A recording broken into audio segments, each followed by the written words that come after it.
PHL 191 ឬក៏ PHL 16នេះបាញ់បានចម្ងាយ500គីឡូម៉ែត្រគ្រាប់កាន់តែធំបាញ់បានកាន់តែឆ្ងាយអានុភាពបំផ្លាញកាន់តែខ្លាំងគ្រាប់ធំជាងគេគឺហួរឡុង408ទំហំ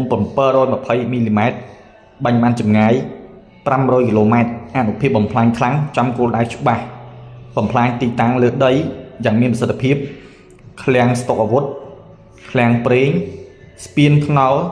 ប្រលានហោះយោធានិងទីតាំងសំខាន់ៗដទៃទៀតកំទេចបានយ៉ាងល្អជាទីបំផុតមានអានុភាពបំផ្លាញខ្លាំង